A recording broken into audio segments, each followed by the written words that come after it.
Yeah, there's quite a bit of enthusiasm today in Schembeckler Hall, and just was able to meet with our coaches and just tell them how proud I was of them, and a few of the players stopped by, and just can't thank them all enough for the effort, and really have to praise all. There's if you praise one, you really have to give praise and credit to all who contributed. So many players, so many coaches, especially Sharon Moore. I do have to single him out. I thought not a thing I would have changed in the way he called that game, and decisions that he made under in that kind of environment, that kind of pressure. I think huge shout out to Sharon and all the coaches and all the players. As I said, just ringing so loud and clear. The team. Very proud of them. Thank you, Coach. Our first question this afternoon will go to Aaron McMahon. Jim, do you have an update on Will Johnson, his status for Saturday's game? No, I don't have an update as of right now. We'll see how things proceed. Get looked at today, treatment, etc., and evaluation, and possibly know something later in the week or tomorrow. Our next question is from Adam Rittenberg. Hi, Jim. I was just wondering how you spent the day, especially during the game, and then afterward, I saw you were visiting with Zach Center and his family in the hospital. So just take us through your Saturday, if you could. Yeah, that's pretty much what I did. Watched the game, and then went over and saw Zach, and then was back home with the family. Our next question is from Andrew Kahn. Hi, Jim. Fans will sometimes say Iowa, wins ugly or they're lucky. I'm interested in how you, as a longtime coach, view a team that wins more with defense and special teams than, scoring a lot of points. The key word there is wins. Those. Anytime you win, it's a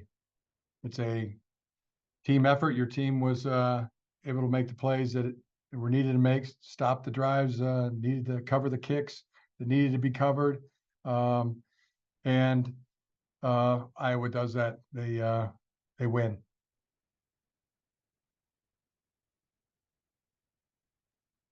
Our next question is from Nathaniel Finch. Coach Nathaniel Finch, Wish TV, Indianapolis. Thanks for your time. Talk about AJ Barner. How has he helped this team to, your undefeated season? What stands out about his talents as a tight end? AJ's been huge. All the new players that came into our team. Could run down the list. They've all been great additions to our team. Josiah Stewart and Josh Wallace. Drake Nugent, LD, Miles, so many have been incredible. Ernest, so many guys, just tremendous additions to our team right from the beginning, right through the training and the season. Every single guy. AJ Barner has been a great contributor, not only as blocker, and he's elite. He's elite in blocking, but he is also shown to be a tremendous go-to receiver, and makes the tough catches, play demeanor that is, it speaks for itself, really. It's tough, it's physical. It's been a tremendous teammate in every way. Our next question is from Austin Meek. Yeah, Jim, Austin Meek with The Athletic. Could you just describe your emotions when Zach went down, especially not being able to be there with him, and then anything that you shared with him or he shared with you when you saw him at the hospital? Yeah, the emotions were with Zach, with him, with his family. I was hoping for the best. but you in your mind, you start preparing for the worst. And, then I saw him. He's just so tough, so strong. And that was, those are, he ended up, there was a broken fibia and tibia. And that's, you really feel that, because you feel when you're laying there in a field with a broken bone, those bones tend to rub together, and it's really painful. Just what a stalwart he was. And then went at the hospital. He was so happy for his team. The great news was that it was probably the best of the worst case scenario, because those bones will heal. Other emotions, the team. I know how that can affect a team. That can go one way or the other with a team, and there could be that overall sadness for a teammate, and worry and concern, and also can motivate the team. You saw that with Blake. The presence of mind, a touchdown in the next play to flash up to 6-5, and Zach was, he was really moved by that, and just the way the teammates were texting and calling, etc. It was, it was just another example. The team showed throughout that game, and especially showed there. And the other thought was that who can be against the players being compensated for what they do? At least even minimum wage. Who could argue against that when there's injury or not? The emotional buildup, watching it on TV was, there wasn't a commercial that went by, a sporting event that was played all week that you didn't see those two teams, and the buildup and the hype and the talk about players' legacies and everything that could possibly be rolled into one game on the line, and then you see the amount of people that are benefiting financially from those players' efforts out there. I wonder who could be against that. I ask other coaches to get on board, to use their platform, their voice for the student athletes, not just football players, all student athletes, to be sharing in this ever increasing revenue. That was another thought that I had, and I just don't know who could be against that.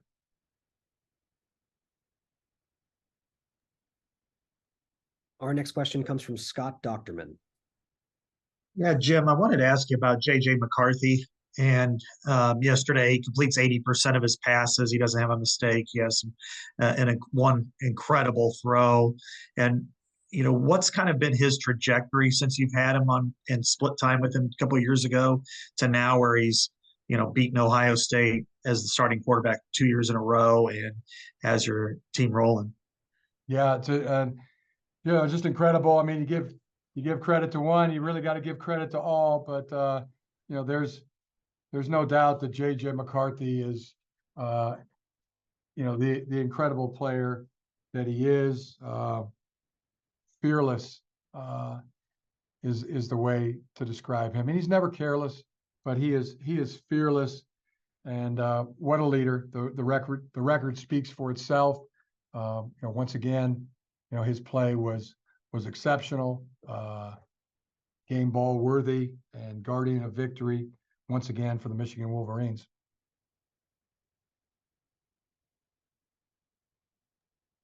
Our next question is from Tony Garcia. Yeah, hey, Jim. Tony Garcia here from the Detroit Free Press.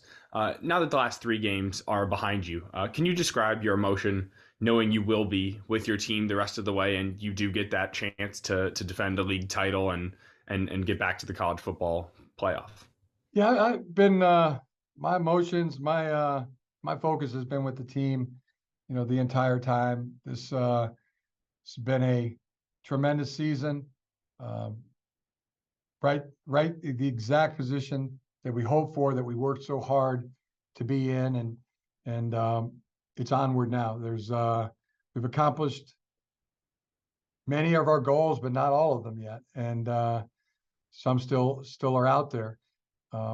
Beating Michigan State, beating Penn State, beating Ohio State, winning the Big Ten East. Now the next is winning the conference championship, and that's where our focus is. And so I would say, to be back, but I never left.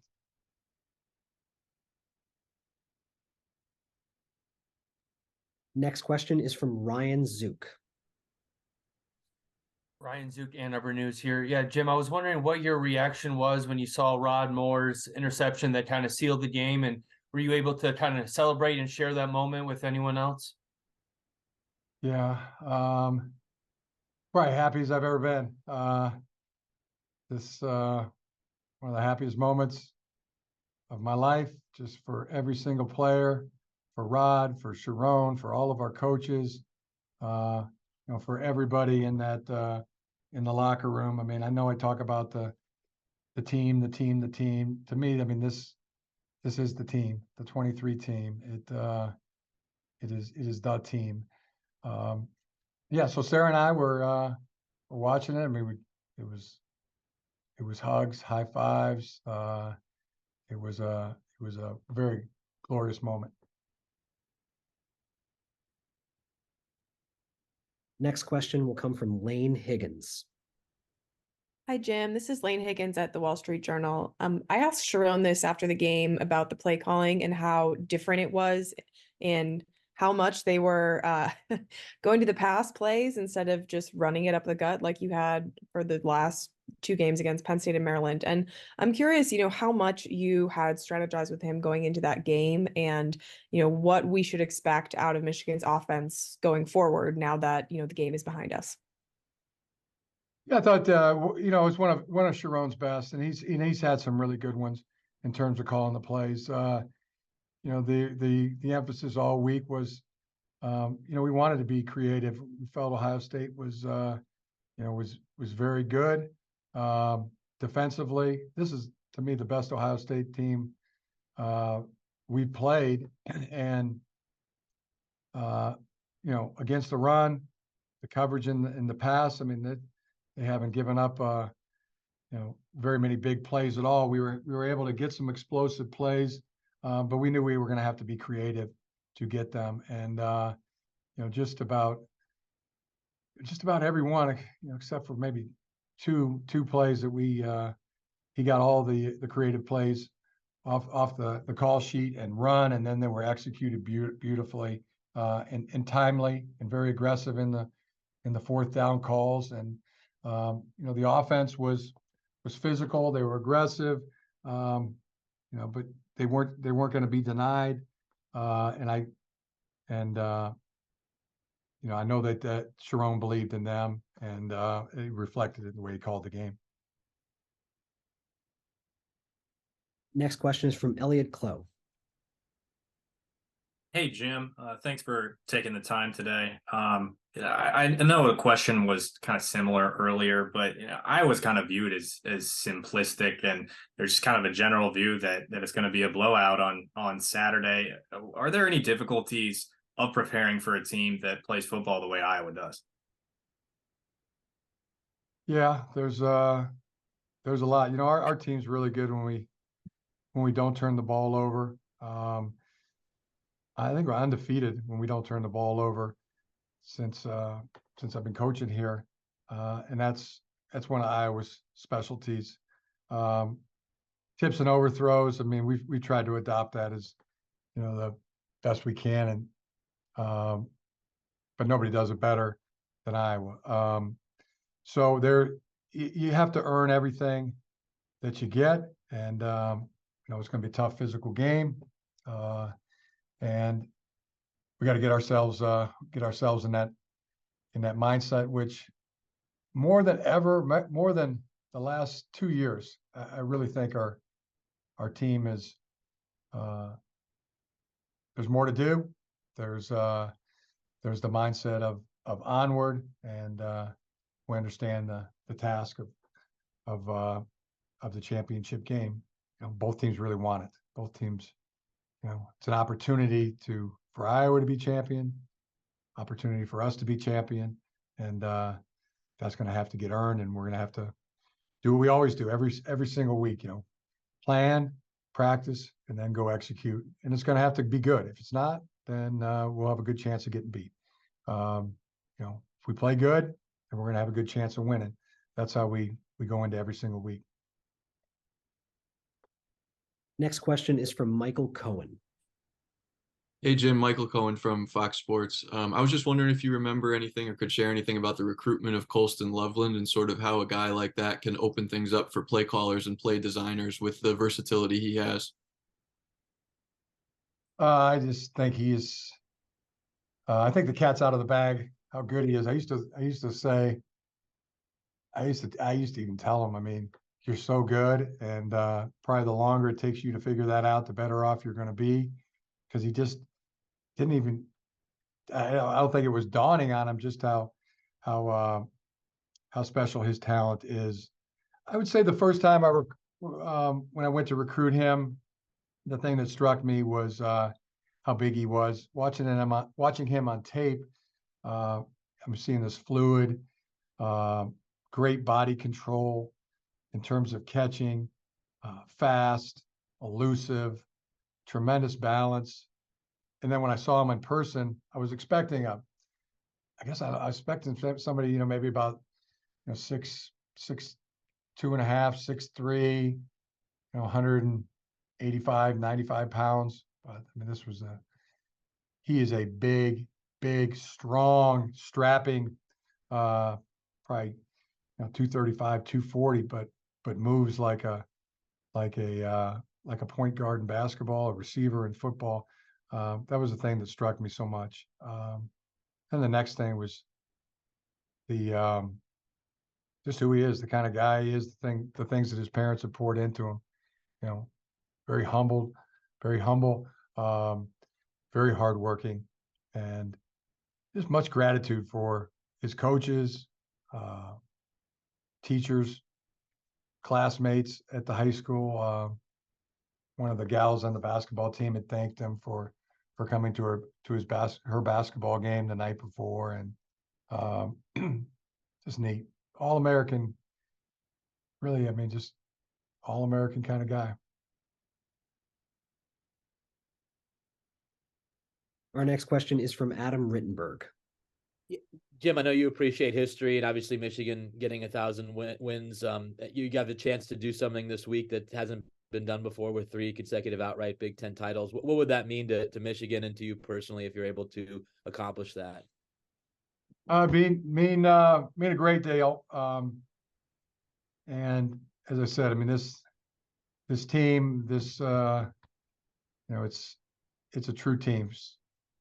Selfless. They play for each other. You know, if you're wondering what's in another man's heart on this team, it's about each other. So many things. I mean, 12-0, back-to-back seasons. You know, we'd like to make that 13-0. 12-0 is the first time in Michigan history. 12-0, back-to-back, first time ever. So many things about this team, and they all talk about it. There's more to do. So I know our focus will be on, you know, going out and giving it our very best, and you know, taking a shot at that third championship. Our next question is from Matthew McGowan. Hey, Coach, Matt McGowan with the Daily Iowan. You've played Iowa in the past, but what stands out about their defense this year compared to then? You know, really good players, really great scheme. You know, always in the right place. The way they adjust emotions, the way they adjust to shifts. You know, they can adjust to tempo. They're in the right place at the right time. And then, you know, there's a mentality to go after the ball.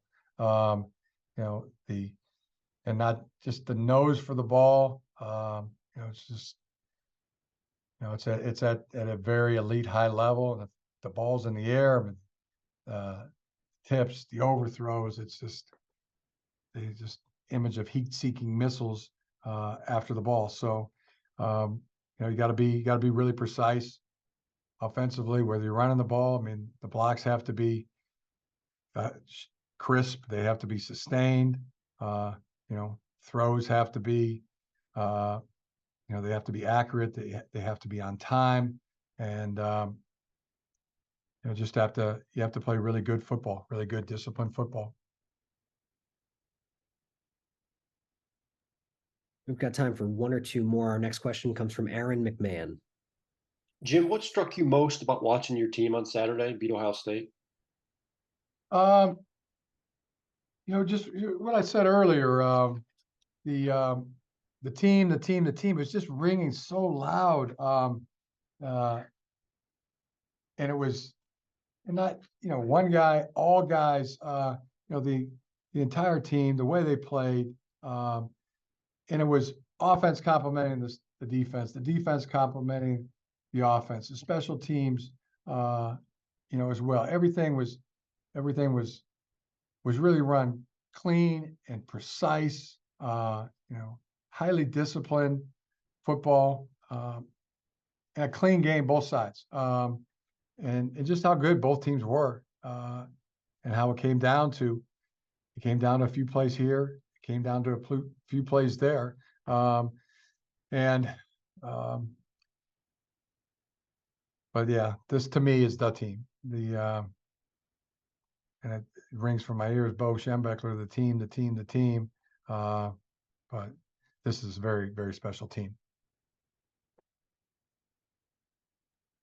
Our next question is from Ryan Zook. Duke Ann Arbor News. Yeah, John, I know you mentioned kind of player compensation and minimum wage earlier. I was curious, have you ever thought about potentially donating some of your contract to NIL or a collective or anything like that to try and get your own stamp on helping out the players? Yeah, as I've said, I mean, there's a lot of people profiting. Coaches are profiting millions. I've had people tell me, don't say anything about that. That's the coaches, that'll take away money for the coaches. What I've been able to do is donate money back to the athletic department, which I did in 2021. But I would, for the players to be compensated, I'm using my voice, and I would take less money for the players to have a share. And I hope other coaches would use their voice to express the same thing. We have time for one more question. Our next question will go to News Stitched Media. Hey, Coach. What makes Blake Corum such a great leader on and off the field? On and off the field. I mean, you just hit it. He's a leader. Comes so much from his parents. They have poured in tremendous gratitude, work ethic, discipline, and there's this real competitive side to Blake where he's just so motivated to give his best, to give his all at all times. But there's this empathetic side to him that it's not about him. It's about others and affecting other people in a positive way. And it's rare that highly competitive person and that empathetic person, come together in one. But that is who Blake Corum is, and that's why he is such a effective leader, both on the field and off the field. Because when you're on a team or anywhere in life, I think, especially on a team, well, I know this for sure, is the thing people assess in other people, real quick is what's in another man's heart. Are they about themselves? Or are they about the team? And Blake Corum is, not just about the team. It's about community. It's about people. I could not say enough great things. Just another talk about the All-American guy, Blake Corum. Coach Harbaugh, thank you again for joining us. Good luck in all your final preparations this week, and we look forward to seeing you and your team in Indianapolis. Thank you.